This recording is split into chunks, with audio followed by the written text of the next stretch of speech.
Welcome to the Bailiwick Express podcast. This is The Interview, one in a series of podcasts where we at the Bailiwick Express speak to members of our community about events, personal stories, politics, current events or charitable initiatives. Thank you for joining us.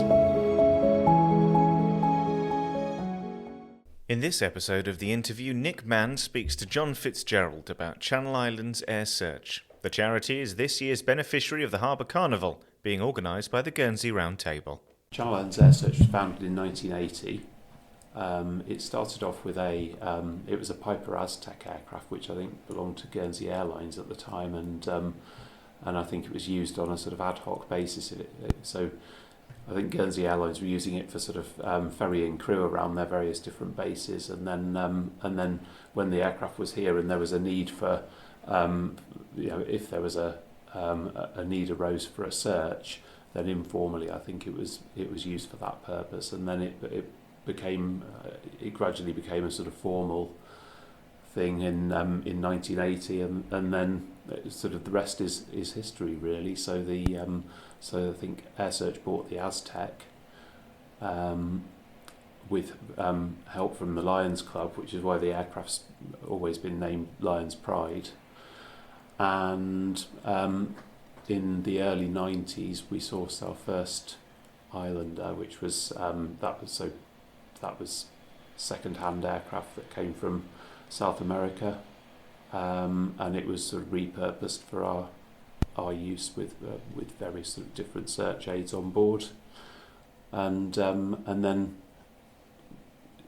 fast forward to 2019, and we've got the brand new Lions Pride, which was built to our own specification, cost of £2.7 million, just over half of which was for the equipment on board, and just under half of which was for the actual aeroplane itself. Could you give me maybe a bit of an overview about how the equipment has changed over time and the search capabilities have changed over time? Yeah, I mean, it's back in the early days, it was really sort of very manual. It was paper charts. And they did have a radar on board, but it was literally a paper chart, a very early GPS unit, and they'd have this puck on the chart, and they'd plot where they wanted to be by effectively drawing on the chart and getting a series of points at which to sort of get the aircraft to head towards. These days now, I mean, the GPS information coming from the satellites is far more intelligent, I suppose.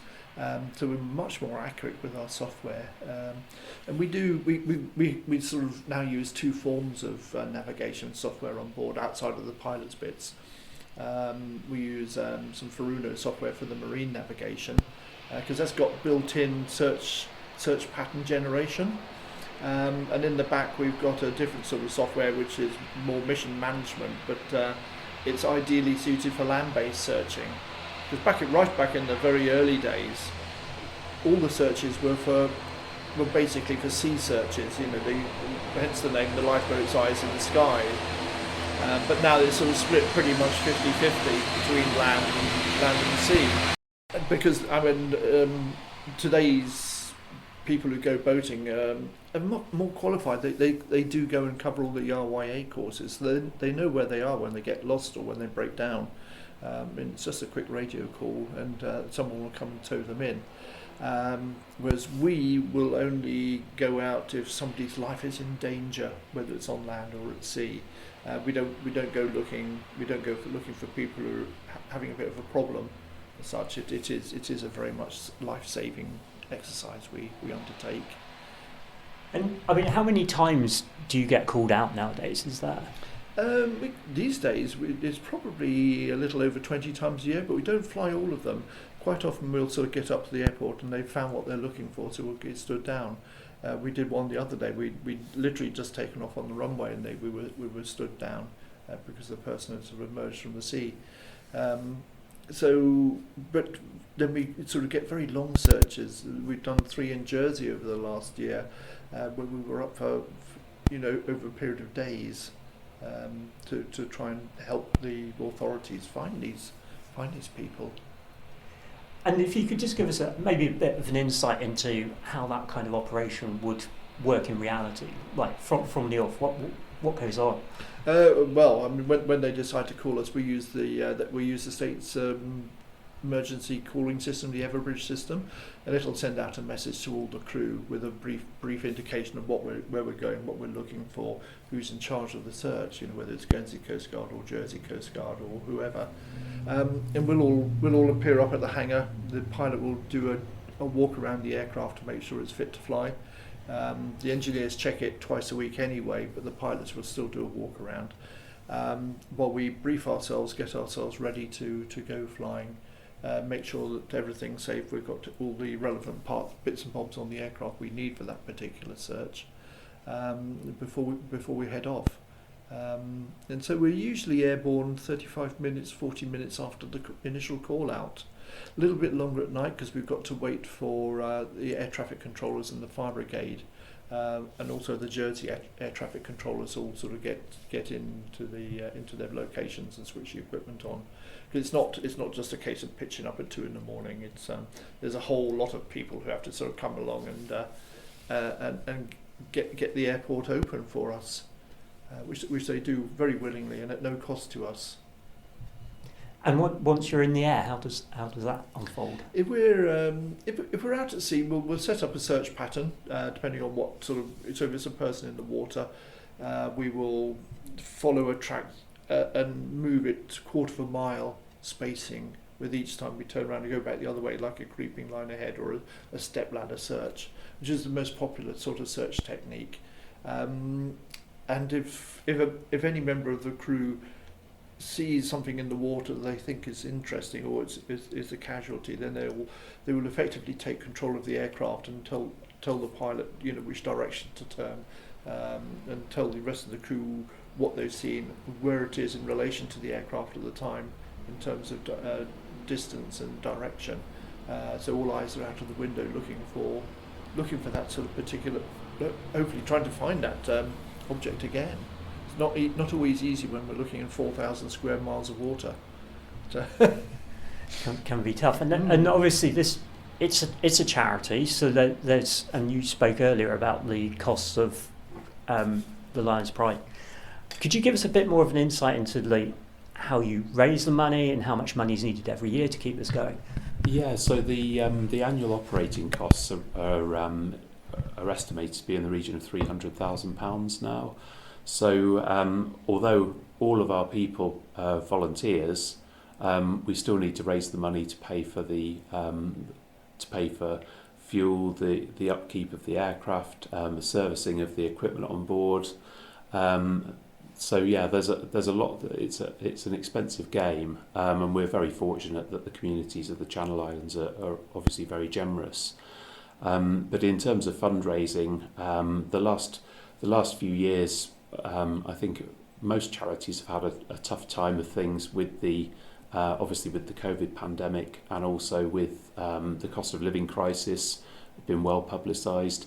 So it's been a challenging time, I think, for a lot of charities to raise funds. But in terms of, we've got the Friends of Air Search in both islands who help to raise. In fact, I should say we've got the Friends of Air Search throughout the islands. So we've got a Jersey Friends of Air Search, and then we've got the Guernsey Friends of Air Search, which also spans Alderney, Sark and Herm. And so we raise money through events, ad hoc events such as quizzes, for example, rock and roll bingo. We've also got other events that third-party events that we take part in. So, for example, Meet the Pilots was one that we took part in recently with the aeroplane. The aeroplanes are obviously our best form of advertising, really. So it's good. It's great for us to be able to showcase the aircraft, and for fundraisers and crew to be able to tell the public more about what we do. We're also likely to be taking part in the Aero Club Wings and Wheels event sort of later on in the summer as well. For the past 3 years, we've had the Air Search Runway Run, which has kindly been sponsored by BDO. And obviously we're thrilled this year that we've been chosen as the beneficiary charity for the Round Table Harbour Carnival, which again, it's a great opportunity for us to not only raise funds but also to raise awareness of what we do. And as you can see, we've also got we also have a range of merchandise. So Air Search Ted is one of our most popular mascots, and so we do sell items like teddy bears. We've got the Leo Seeker children's books. First two of those have been published, and we're waiting for another two more in the series. So those are written by one of our former crew members, and they're loosely based on real searches that have taken place over the years, with a bit of artistic license. And then we've also got the little aircraft models that we sell. Apart from that, we've also recently launched a raffle for the Guernsey Bailiwick. So our annual draw this year, the prize is going to be an electric scooter, which has been kindly provided by Paul's Motors. So the tickets have just gone on sale for that. And the other thing, you'll have noticed our collection boxes are available at locations throughout the island, so restaurants, garage forecourts, so people can donate into the collection boxes, donate on our website as well. But the other initiative that we started a few years ago as well is our foreign currency appeal. So that enables members of the public to donate any unwanted foreign currency, coins or notes, even if it's obsolete. So that can either be donated through our collection boxes, or alternatively our currency partners at Batif very kindly sponsored some free post envelopes, which can be currency can be placed into and posted through free post through any Guernsey Bailiwick post box. So currency scheme so far has helped us raise about £22,000. So it's a really meaningful amount of money, really helpful to what we do. You've both been involved in air search for some time. What's kept you involved, and are there any particular memories from that period as well? For me, I've been doing this for a little over 30 years now. I think it's just it's just sort of built into me, the desire to sort of maintain an operation that's efficient, that's safe, and meaningful to the communities of the islands. And so, yeah, I just enjoy doing it. And there's some sad muppets like me out there who are quite happy to sit in an aircraft and stare at a grey sea for 3 or 4 hours at a time, hoping beyond hope that you're actually going to be the one to find a casualty in the water or on the land. But yeah, it's just, I just really enjoy it.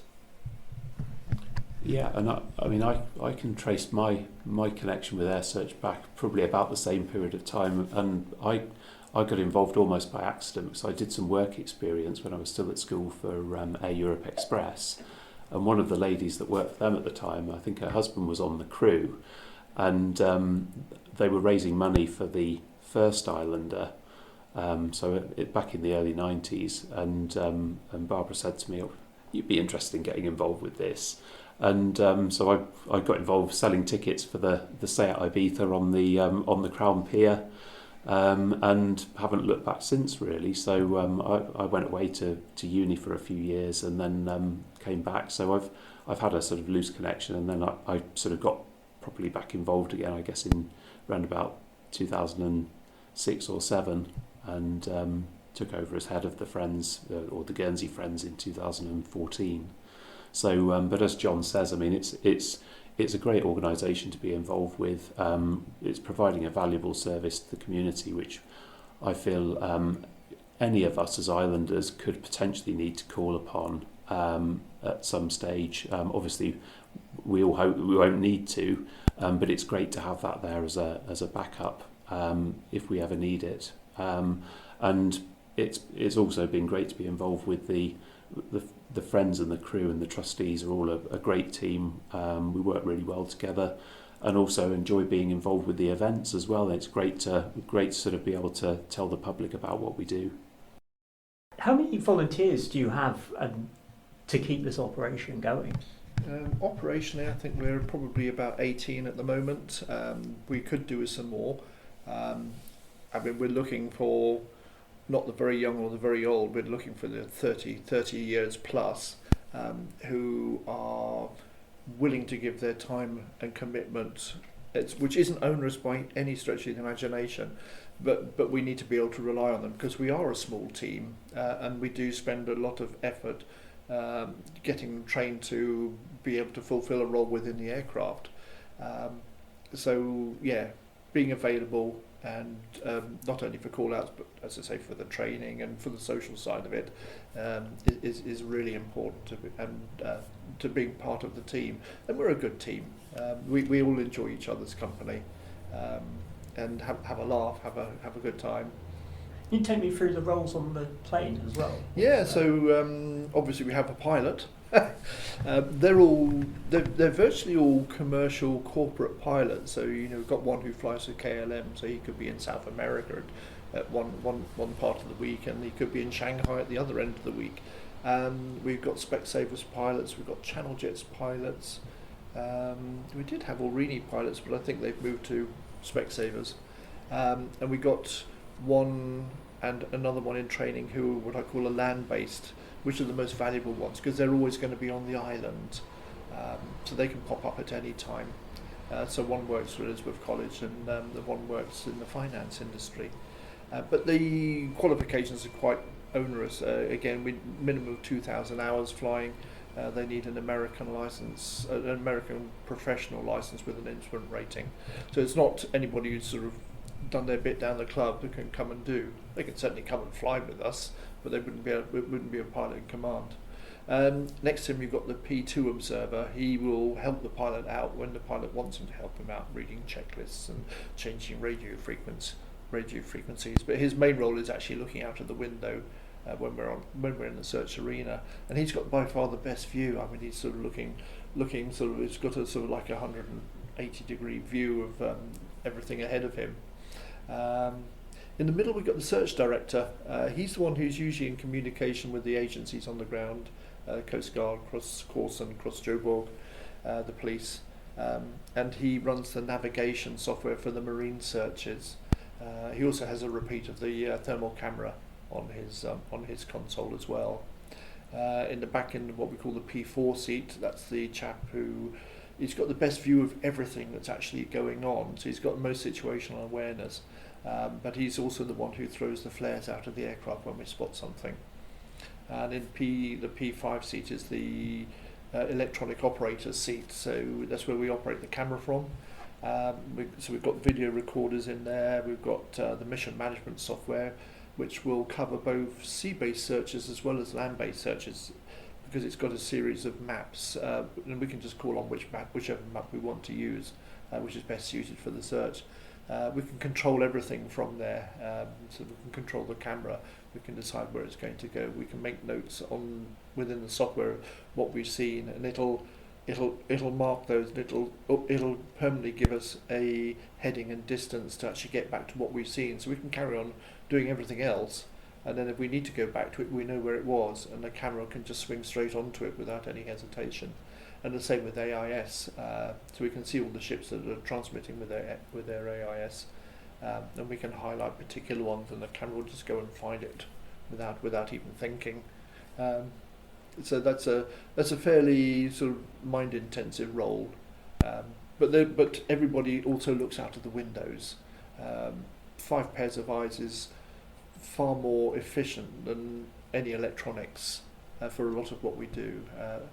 The camera can look down pretty much a tunnel, whereas our peripheral vision can just pick up something to the side which you may not be looking at, but it'll just be noticed, and then you can look at it very quickly. What's the longevity of air search? What's the future? It's a difficult one to say, really, because technology is moving on so fast. The drones are becoming better and better. I mean, the small drones are good for very localised searches, because they've only got a 20-30 minute battery life before they have to come back in and swap round. But there's some much bigger drones which are being used in the channel, especially over the migrant route at the moment, and they can sit up there for 12 hours at a time, just sort of going around slowly monitoring everything. And so you don't have that problem of having people in an aircraft over the water. They're sitting in a comfortable control room operating the aircraft. So if they lose the drone, they lose the drone, but at least there's no lives at risk for them. While people are yachting, I think there's always going to be a call for a quick, a speedy response sort of service to get out there and find things. We can see things very differently to the way the lifeboats can see them. They have to contend with the troughs and peaks of the waves. So if they see something, it'll be because it's on the top. But when it goes down inside the trough, then they lose it. Whereas for us, the sea is flat. We can see everything all the time. And on occasion, we've been guiding the lifeboat onto a casualty into the water, and they've only been about 15 feet away from them, but they can't see them. So we just have to sort of edge them onto it carefully. So yeah, there's still a demand for us, and there's another 25-30 years of life in this aircraft.